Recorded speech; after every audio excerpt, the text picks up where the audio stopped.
Continuation with the mediastinum. In this moment, we are going to be discussing mediastinum and the pericardium. The region of the thoracic cavity between the pulmonary cavities are known as the mediastinum. That came from the Latin word that means middle septum. From the superior thoracic aperture to the superiorly and inferiously to the diaphragm. Anterior to posterior, anterior is going to be the sternum boundary, and posterior is going to be the vertebra, including the intervertebral disc.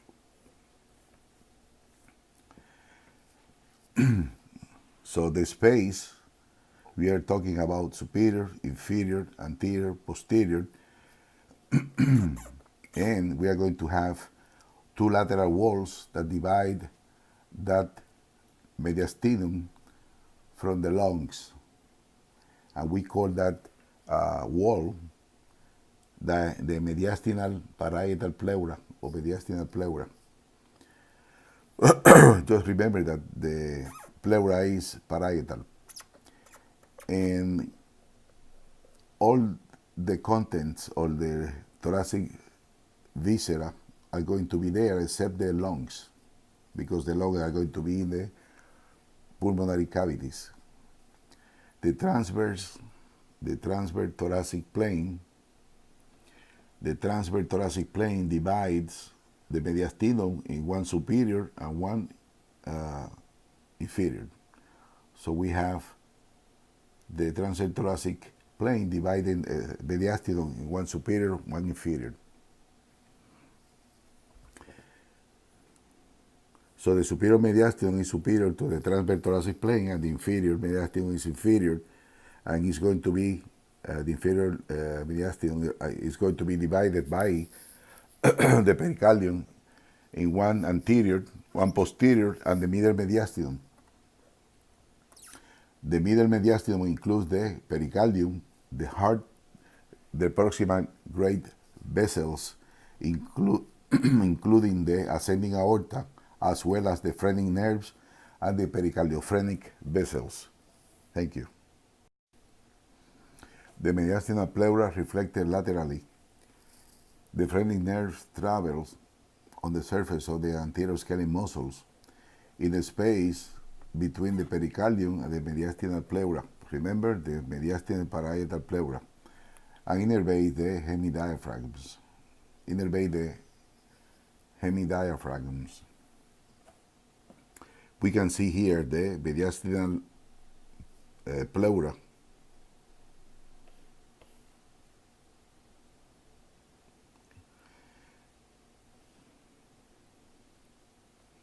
So it's going to be these walls that we have laterally here to the pericardium.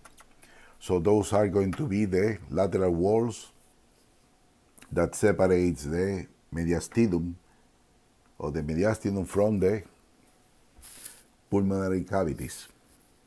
It's a wall. Remember that we had the phrenic nerves that came from C3, 4, and 5, and they are going to be traveling in the anterior surface of the anterior scalene muscles. And then they are going to continue in the space between the pericardium and the mediastinal pleura.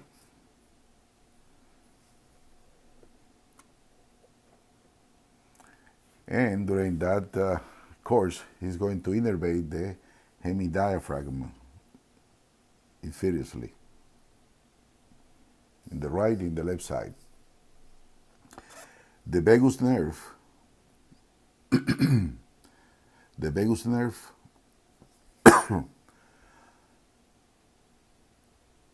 are parallel to the common carotid arteries and travel anteriously over the great vessels, producing the recurrent laryngeal nerves that loop around and then travel superiorly to the trachea.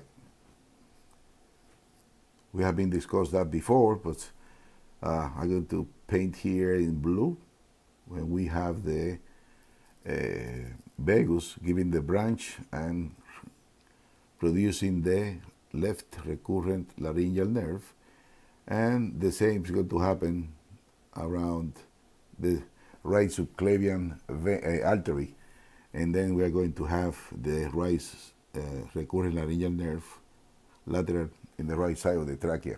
So the brachial plexus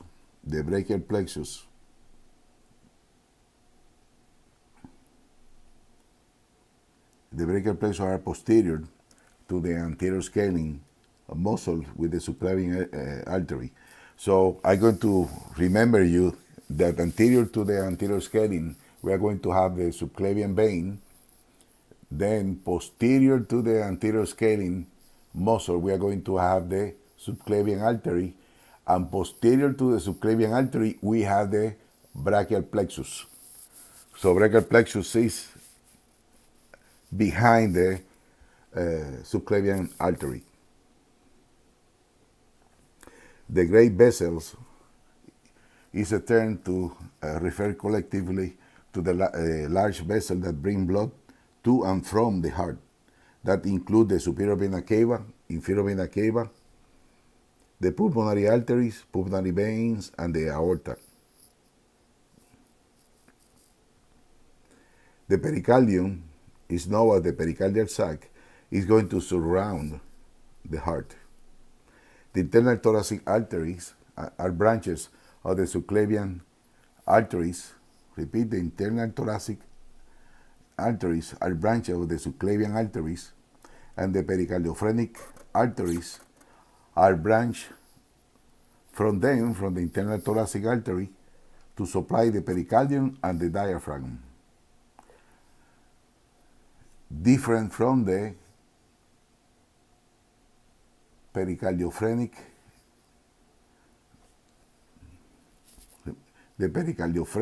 veins.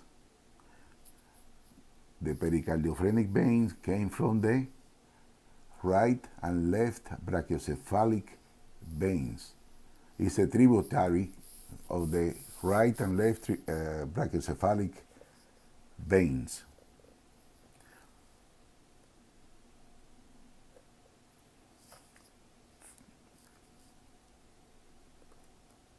Thank you. Here we have the mediastinum with the heart removed. Also we don't have the anterior mediastinum. So the anterior mediastinum, middle mediastinum have been removed, and we can see in the right picture a view of the superior mediastinum and the view of the posterior mediastinum. The reminder about the pulmonary arteries and veins, in these pictures, they are going to change and the color are going to be different. The color has been reversed because the body of the artery normally carrying red oxygenated blood, while the oxygenated blood in the pulmonary arteries are oxygenated blood is in the pulmonary veins. So here have been changed. That's the reason for the change in colors. I've been told to you about this in the previous presentation.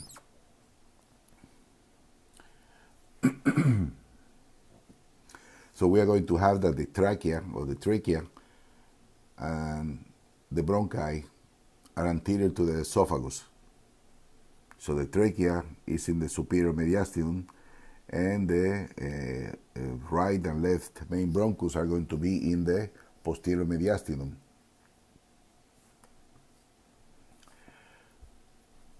The esophagus that we can see here, the esophagus is anterior to the descending aorta.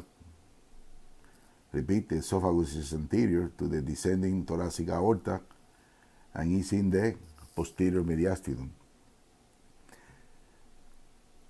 The great vessels are in the superior and posterior mediastinum. Repeat, the great vessels are in the superior and posterior mediastinum.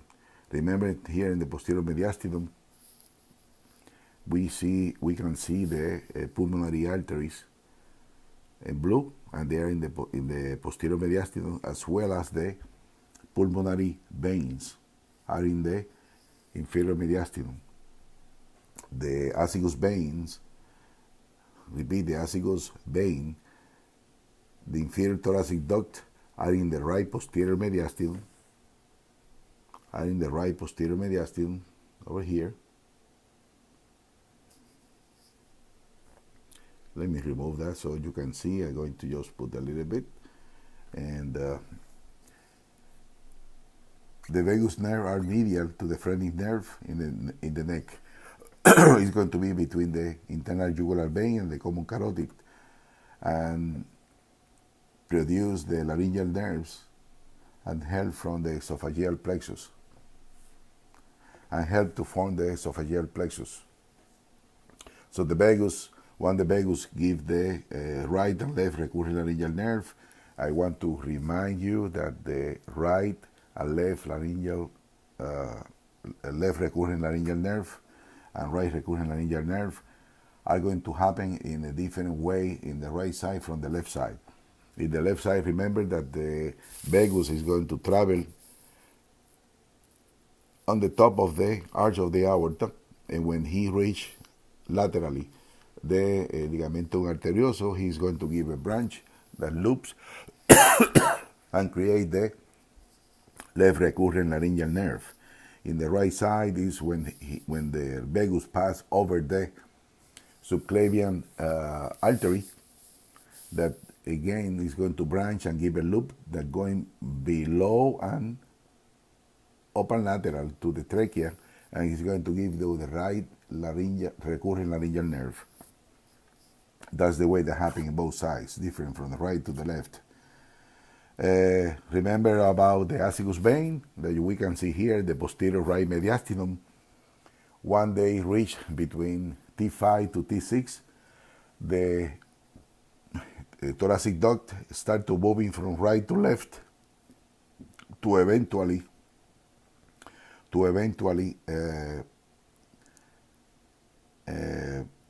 met with the angle of the vein. We met with the angle of the vein over here in the trying to get the color that can show you a better. Okay, so we are going to have the thoracic duct ending in the angle of the vein or in the brachiocephalic vein in the left side.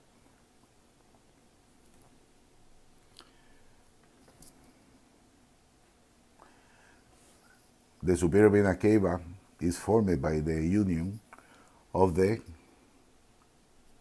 left brachiocephalic vein and the right brachiocephalic vein.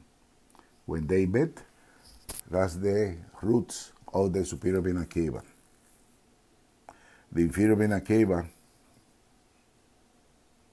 that is down there in the diaphragm is going to pierce and perforate the diaphragm and go inside the pericardium, and it ends in the right atrium. It's going to end in the right atrium, and it's going to be surrounded by the pericardium. Thank you. This is a continuation of the mediastinum seen from the pulmonary cavity in the left side. So from the left pulmonary cavity, we are looking at the mediastinum. We only preserve here the mediastinal part of the pleura, or the parietal pleura. We have the pericardium, so we can see part of the anterior mediastinum. We can see the middle mediastinum, and we can see here also the posterior mediastinum in the left side. So the left posterior mediastinum. I'm going to mention the following structure that we have and we must be aware of the structure that we have in those boundaries. We have the superior thoracic inlet. In the superior thoracic inlet, we are going to find out there that we had the superior subclavian, we had the subclavian artery and vein. Remember, once the subclavian artery passed the lateral border of that rib, the lateral border will be this border. They change and becomes to be the axillary artery. So the lateral border of the rib number 1, when the artery passes that border, change name and becomes to be the axillary. Subclavian before and then axillary. And the subclavian vein,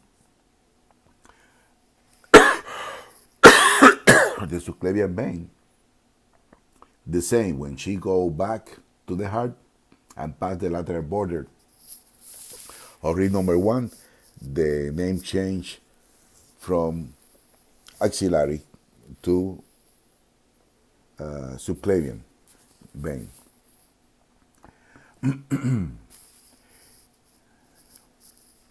We can see that many of the great vessels are going to be in the superior mediastinum. That includes the arch, the ascending aorta, the arch of the aorta, the branches that came out from the arch of the aorta.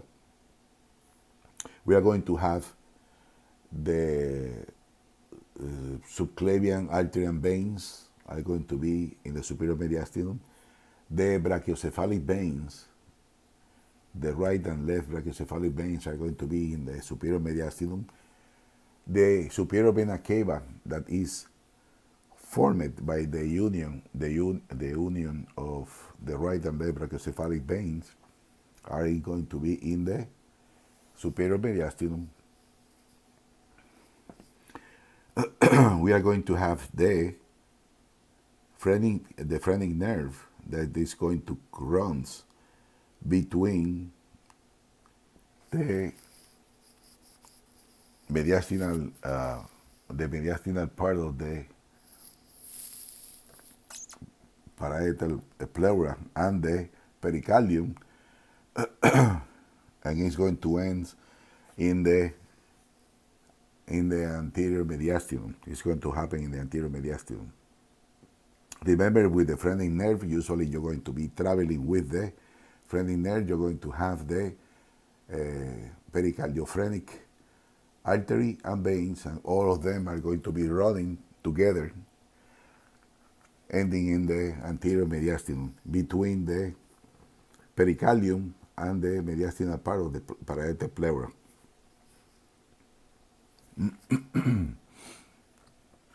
And that's all for this slide. Thank you. In this slide, we have a mediastinum view from the right pulmonary cavity, and we call this side the blue side of the mediastinum. In the blue side of the mediastinum, immediately you're going to see that it's very visible the azygous vein. The azygous vein that came from T12, the subcostal T12, and from T11 are going to be intercostal until we reach T2, and it's going to drain, it's going to pass in the right posterior mediastinum, lateral to the esophagus, and when he passes posteriorly to the ileum and to the bronchus, he's going to give a loop, and the loop is going to be superior to the main right bronchus, and he's going to meet with the superior vena cava. The superior vena cava is going to be in the superior mediastinum. The azygous vein are going to happen in the posterior mediastinum. Remember that the trachea is going to happen in the superior mediastinum. The right main bronchus and the left main bronchus is going to happen in the posterior mediastinum, posterior mediastinum. Something very important happened, and I forget to mention in the previous slide, is about the phrenic nerve. The phrenic nerve is going to happen anteriously. The course is going to happen anteriously to the helium of the lungs. So we can see here the phrenic nerve running anteriously to the helium of the lung, while the vagus nerve is going to run posteriorly to the helium of the lung. Remember that once the vagus nerve gave the right and left recurrent laryngeal nerves, he is going to give the esophageal branches. So the left vagus is going to give you the anterior esophageal plexuses, and the right vagus is going to give you the posterior esophageal plexuses. And then continue moving down until they regroup, eventually at the diaphragm level. Something else that I would like to mention here is that the esophagus is, you can see here, the esophagus posterior to the trachea in the superior mediastinum, and once you pass the trachea and the main bronchus, the esophagus is going to be in the posterior mediastinum. Thank you. Hi, we are going to continue talking about the sternum and the pericardial sac and the relationship that have these with different structures. So just a reminder about the pericardial sac is going to extend from the angle of Louis, or the superior sternum angle, and is going to end inferiously in the xiphosternal joint. And the pericardium is going to surround the heart and the proximal great vessels. The pericardial sac is approximately 1/3 right of the middle sternal line and 2/3 to the left. We have a good view here, and where you can identify or see how the internal thoracic artery is running. So you're going to see the internal thoracic artery is running in the anterior mediastinum. As well, you can see the phrenic nerve running in the surface of the pericardium. And remember, between the pericardium and the mediastinal part of the parietal pleura. So the phrenic nerve, as well as the internal thoracic, are in the anterior pericardium, and the internal thoracic vein also is in the anterior mediastinum. The pericardiophrenik artery and veins are traveling together with the phrenic nerve usually, and they also are going to be located in the anterior mediastinum. Thank you. The pericardial sac and the heart. The heart essentially fills the middle mediastinum, enclosed by the pericardium.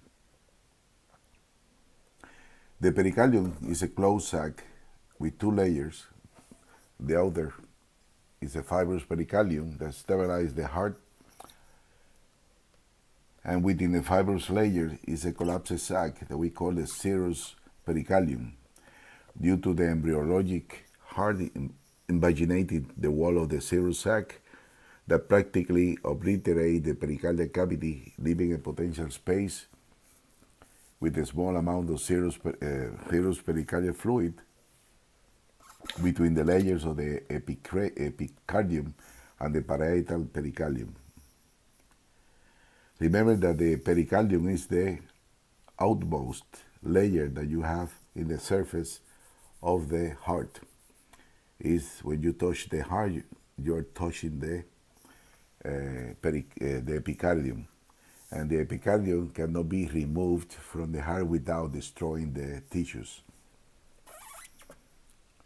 So you're going to find out that you have a fibrous pericardium, you have a parietal pericardium, and we have the parietal pericardium is going to be attached to the fibrous pericardium, and then we are going to have a cavity that we call the pericardial cavity, and then we are going to have the visceral pericardium, or the epicardium. The epicardium and the parietal pericardium are known as the serous pericardium. And then below the epicardium, you're going to have the myocardium, and eventually you go inside the heart where you have the endocardium. Thank you.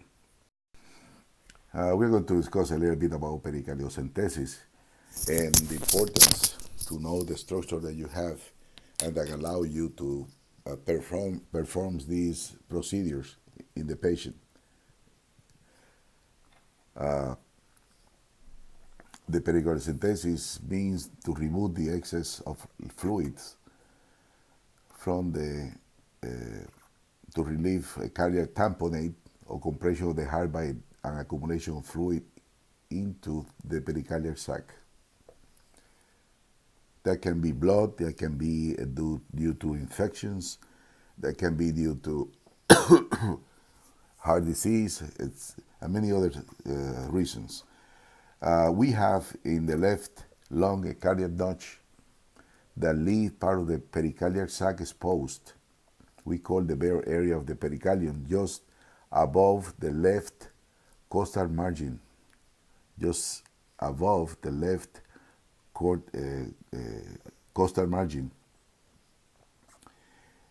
in the fifth intercostal space by the sternum, and avoid the puncture of the pleural cavity. Remember, if you puncture the lungs, we are going to have a pneumothorax, so we know how that happens.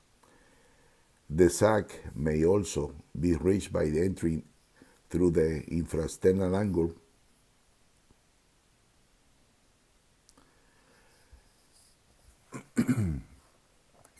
but you need to avoid the lungs of the pleura, and care must be taken not to puncture the internal thoracic artery and vein that travel in that space.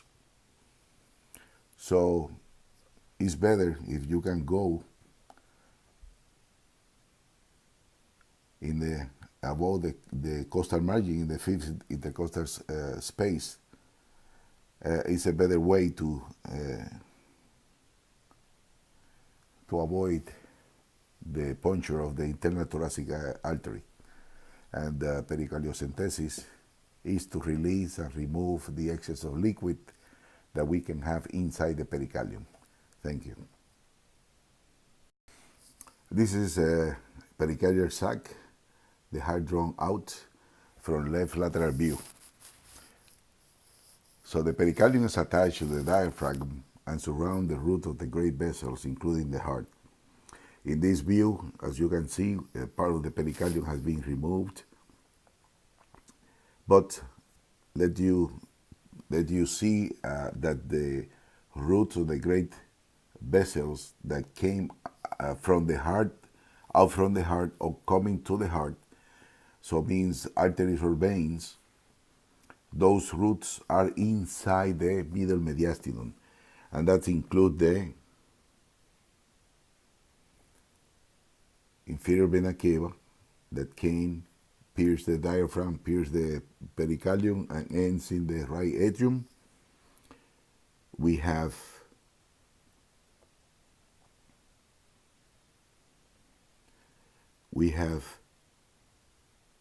the root of the superior vena cava, the root of the ascending aorta, the root of the pulmonary trunk, the root of the pulmonary veins.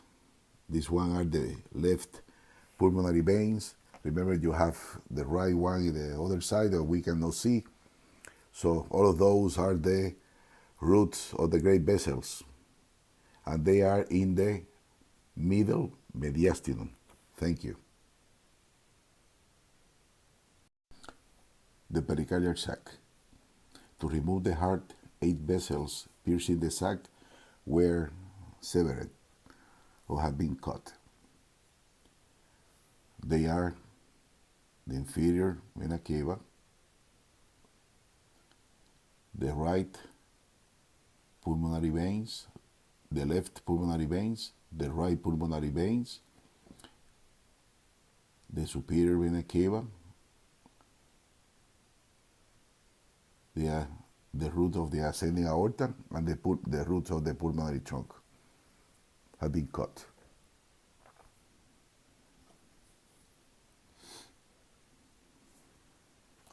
The transverse pericardial sinus is between artery and veins. The transverse pericardial sinus is between arteries and veins. So the transverse pericardial sinus has been marked in green.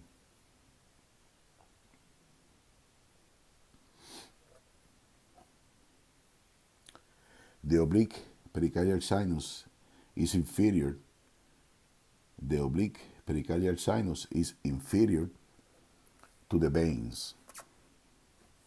So you have the right and left pulmonary veins superior to the oblique pericardial sinus.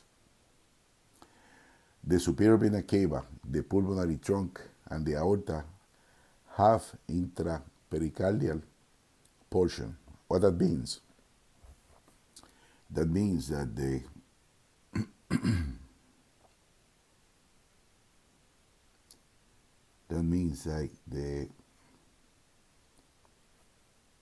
and this is very important that you realize that what we're talking here about the superior vena cava, pulmonary trunk, and the aorta that are in the intrapericardial portion means that they have a portion of those vessels in the middle mediastinum.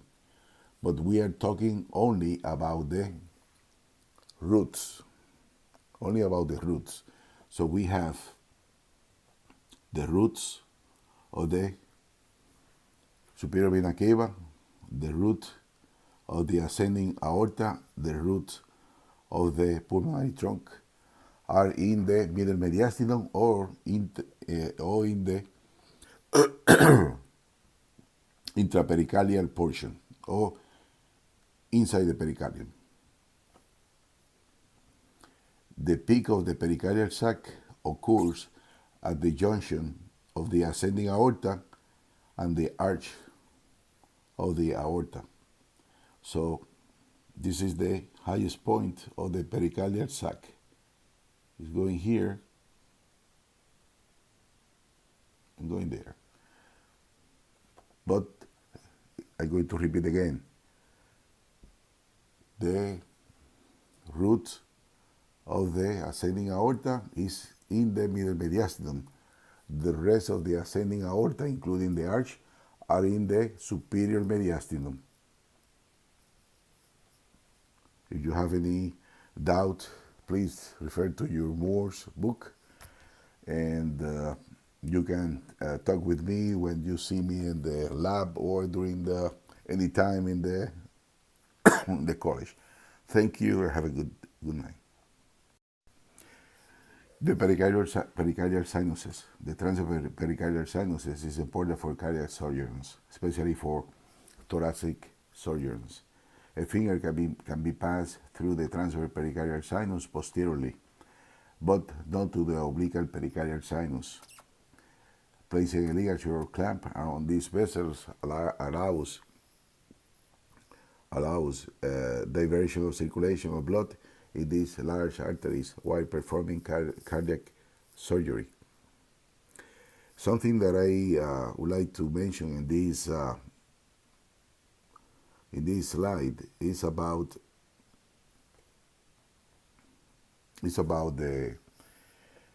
the vessels that we have that come out from the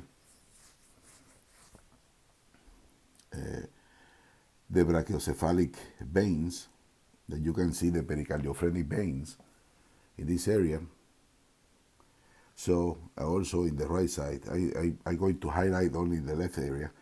But remember that you're going to see traveling together with the phrenic nerve, the pericardiophrenik vein and artery, and they're going to run between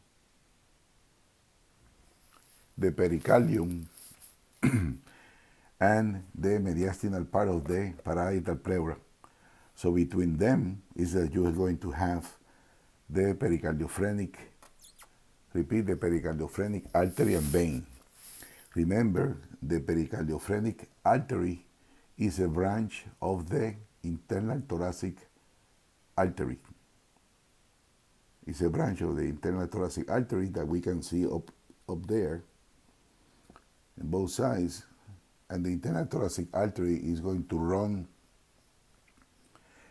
and posteriorly to the and lateral to the sternum. Thank you.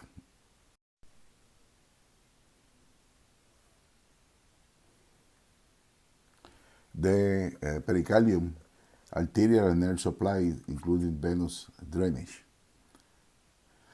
The pericardiophrenik arteries and veins supply the pericardium and the diaphragm and travel with the phrenic nerve proximally. Arteries derive primarily from the internal thoracic artery. The veins are tributaries of the brachiocephalic vein. The nerve sensory supply the nerve sensory supply is from the phrenic nerve from C3, 4, and 5. So you can see that the phrenic nerve is running together with the pericardiophrenik artery and vein,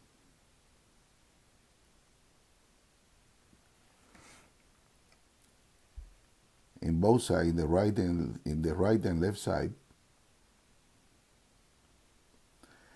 And remember that the pericardiophrenik vein and artery, especially the veins, are supplying the pericardium and the diaphragm. The veins are tributaries or drain the blood from the diaphragm and from the pericardium back to the brachiocephalic veins. And here you have in the left side, you have a very good view of the vagus nerve traveling medial to the internal jugular and lateral to the common carotid. And when the vagus reach the arch of the aorta, it's going to pass over the arch of the aorta. And when he is lateral to the